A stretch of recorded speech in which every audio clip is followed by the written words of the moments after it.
So if you got an email from someone who is alleging to be on the Google Docs team, you know, the people that bring you Google documents and spreadsheets and now presentation.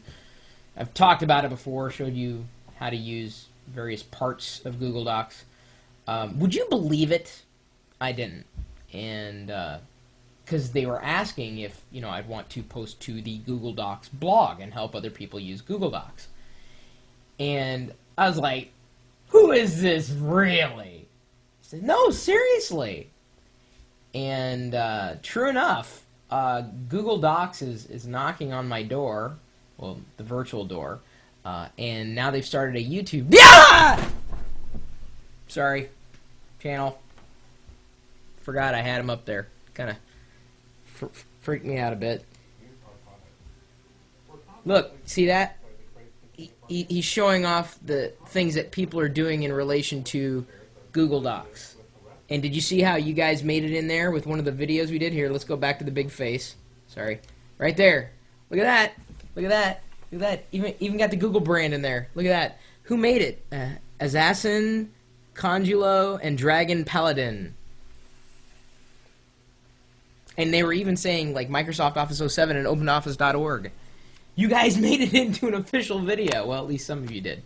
And now they're asking for, you know, sharing more tips and tricks related to Google Docs. So if you want, you can jump over to YouTube if you haven't already. And their username is Google Docs Community, of which you are now a part of. And feel free to, you know, subscribe and send in your own tips. You can be a little rock star or italic star. I don't know.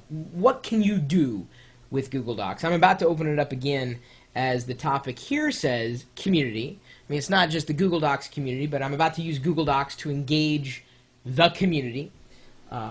The other week, I announced my intention on developing an open source platform, a community platform, upon which you could have a blog, a forum, you know, message boards, you know, little store, Q&A, subgroups, a community platform based on Drupal.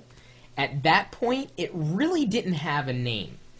And Mike Arrington from TechCrunch, you know, kind of ribbed me and said, you know, come on, you got to have a name. And so I went with GnomePal, GNOMEPAL, which is kind of a mix between my handle and, you know, Drupal. So GnomePal is the name of the platform. More information has now been posted at gnomepal.org, and that is a documentation that is in progress. We're assembling the resources, volunteers, people who can help make this happen, and I can tell you the response has been absolutely tremendous. There's such a need for a community in a box. And it's not just for, you know, people who have, you know, gigantic lists of friends. It's specifically for non-technical people who just want to have a way to coordinate community online. It's not a blog. A blog is a tool of community. It's not a forum. That's another tool. It's not a wiki. It's another tool. It's all these things combined for either people who want to make a profit with their community or for people who don't want to make a profit with their community. And it's all based on the modularity of Drupal. So to circle back with community, as we're assembling these resources, you'll see this link on gnomepal.org at this point. But I'm just going to read you the questions that we're going to ask you. We're asking you. You can fill out these questions. It's actually attached to a Google spreadsheet online. You can watch and view all the results, and we're going to have to clear out those who are, you know, gaming the system. I don't know what, you know, if Google can do anything about that. I doubt it. I'm probably an edge case, but I love using this tool. So these are questions for both community leaders and members. Whether you've owned a community or you've participated in a community, what would you look for in terms of a community in a box? And remember, it's not just one tool, it's a collection, and making sure they work well together. And I'm specifically talking about open source, because it's the only way this is going to grow rather than get, cornered or funneled into a back corner or hallway. I mean, I've been needing this platform for so long, and the people who have approached me can't wait to hear more about it and have been looking to help as well. And maybe you have some experience in developing or in helping flesh out these kinds of things. So if you've got time, answer these questions through the form on gnomepal.org. What do you want in a community site? When you go to a site that's supposed to be about community, what do you expect when you see there? What are your top 5 most important components, tools, or features in a community site? What pieces must be in place for GnomePal's first milestone in order for you to start using it to build or to extend your own community? Maybe you are going to upgrade from a blog or a series of blogs to a full-fledged community platform. Are there any parts that, if they weren't available, would keep you from using GnomePal for your community needs? What frustrates you about your current community sites? What do you love about your current community sites? What tools do you currently use to organize your community? Is limited customization like color, logos, etc. important to you? Do you want to be able to narrow your feature set down to only a few, or have the whole range of features always available? How long would you be willing to spend updating your site, its content, each week as a community owner? Is it important that you be able to generate revenue with your site, with your community? Is sharing revenue with your community members important? Do your members pay dues or make donations to the community? How active is your community, and in what way? How likely are you to set up a new community site within the next month, 6 months, year? Or, more to the point, how often do you need to make recommendations for setting up community sites to people you know? And think about that one. If you build a new community site on GnomePal, would you allow all of your members to contribute promoted content, only a few members, or only yourself? It's important to think about. Would your site be private or open to the general public? I think we're walking down the open path here. Do you anticipate your community would need live video or audio content, or possibly event coordination tools? Would you rather host the community site software on your own server, or would you prefer a tiered hosted solution? How important is it to you that you be able to view detailed stats about your community site? Vary somewhat or not at all. Well, the full description of what we're building and specifically what we have in mind is sitting on gnomepal.org right now.